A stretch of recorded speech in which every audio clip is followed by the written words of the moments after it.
balik lagi di tempat Sarana Toko Bahan Kue. Nah, hari ini juga spesial banget. Kenapa? Karena kita bakal ketemu dan ngobrol langsung bareng salah satu narasumber dari perusahaan ini. Yuk ikutin kegiatan kita hari ini.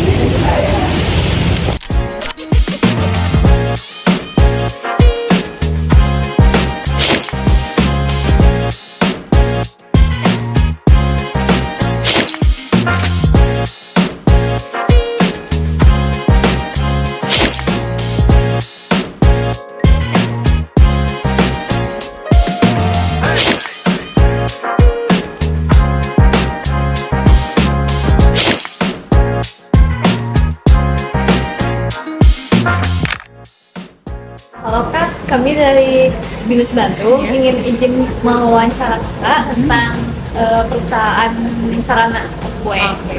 Sebelumnya boleh kenalin nama Kakak siapa? Oke, perkenalkan sebelumnya nama saya Yusri Hairunisa. Saya di sini sebenarnya itu sebagai penanggung jawab di toko ya. Cuma saya untuk berbicara di sini saya sebagai perwakilan dari perusahaan. Oke. Pertama-tama, mungkin bisa tolong ceritakan secara singkat apa itu perusahaan Sarana dan apa fokus utama yang ingin dicapai. Oke, untuk pertama-tama saya perkenalkan Sarana itu sebagai distributor ya, perusahaan distribusi barang yang memang fokusnya itu di bahan kue. Karena kan sebagian besar perusahaan distribusi itu memang banyak dari bidang retail ya sebenarnya retail. Nah, untuk Sarana sendiri itu fokusnya di bahan kue, contohnya seperti margarin, terigu, coklat, kayak gitu kan. Biasanya itu kalau distribusi itu perusahaan distribusi atau distributor itu memang mereka kebanyakannya spesifik, ada yang di bidang apa. Nah, kalau Sarana ini sebenarnya di bahan kue fokusnya. Lanjut lagi, menurut Kakak, kualitas atau sifat apa yang paling membantu dalam memimpin usaha ini sehari-hari? Kalau sifat yang paling membantu itu sebenarnya disiplin sama konsistensi. Karena sebenarnya kalau udah disiplin itu biasanya dari atasnya udah disiplin tuh pasti ke bawah-bawahnya juga ikut disiplin. Karena pasti kita mau gak mau ya, kalau misalnya kasarnya kita pasti ngelihat atasnya dulu kan ya, misalnya atasnya kayak gimana kita harus kayak gimana gitu. Karena ya masa sih kita mau nyeleweng gitu ya dari atasnya kita gitu. Biasanya disiplin sih yang paling utama gitu. Terlebih kalau misalnya di perusahaan distribusi ini ya, distribusi sama toko itu kan kita bidangnya tuh jasa ya, itu berarti pelayanan kan ya pada jadi kalau misalnya kita tidak disiplin, baik itu dari karyawannya, itu pasti nanti akan berdampak juga ke customer yang kita layanin juga sebenarnya. Kalau misalnya dari kayak contoh aja pengiriman barang, itu kan kita juga harus disiplin ya, dari waktu sama konsisten juga sih, konsisten dari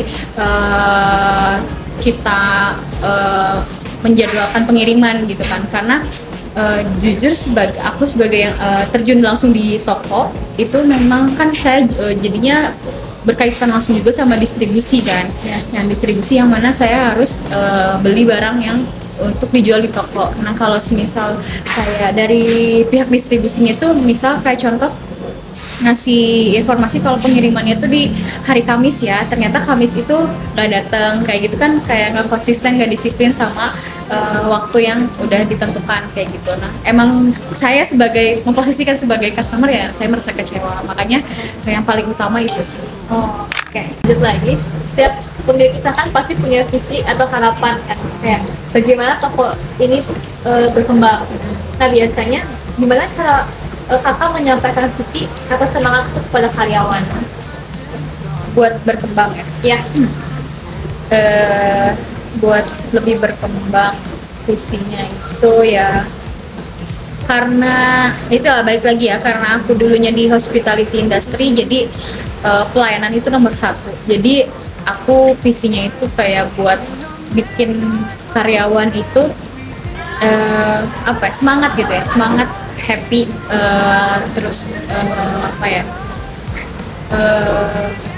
ngerangkul customer gitu caranya gitu. Karena ada sampai pernah ada review yang memang kayak pelayanannya ramah-ramah kayak gitu kan, kitanya juga jadi seneng gitu ya. Kan semakin banyak pelanggan yang datang juga semakin banyak omset yang didapetin. Nah kita juga kayak kadang suka ada suntikan dana lah ke mereka buat ya nggak besar gitu, cuman kayak buat ini biar lebih semangat lagi kayak gitu. Kayak karena mau gak mau ya, karena kan sebenarnya kalau mereka udah dikasih uang sebenarnya bukan cuma anak kecil ya, orang dewasa juga kan kalau dikasih uang seneng kan. Nah itulah kadang aku juga kayak kasih lah ke mereka kayak ini bonus gitu, kayak bonus sih, lebih ke bonus jadi biar mereka juga semangat lagi, terus kayak ngelayanin customernya juga happy gitu kalau dikasih bonus kayak gitu.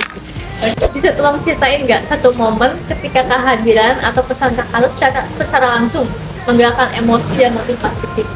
Aduh, Kayak misalnya pas pandemi bikin video internal buat menangin kekhawatiran si karyawan. kalau aku ya mungkin ini ya, karena kan aku pegang CCTV itu buat kadang kalau misalnya lagi bete atau lagi apa tiba-tiba pengen ngecek CCTV aja gitu buat ngeliat anak-anak kayak gimana gitu. Kadang tuh sebelum berangkat atau lagi kerja tuh aku suka kadang random aja pengen lihat CCTV. Nah, buat ningkatin emosinya mereka itu kadang aku kayak nanya aja. Mereka misalnya nggak kelihatan CCTV yang mungkin lagi ada di blind spot, aku tanya kayak ini di mana? Dan itu langsung mereka langsung pada panik kayak gitu sih, langsung kayak ini ada bu kayak gitu. Tapi itu sebenarnya mereka tahu kalau aku tuh cuma bercanda gitu ya. Nah, itu loh, itu paling contoh salah satunya sih ya. Iya.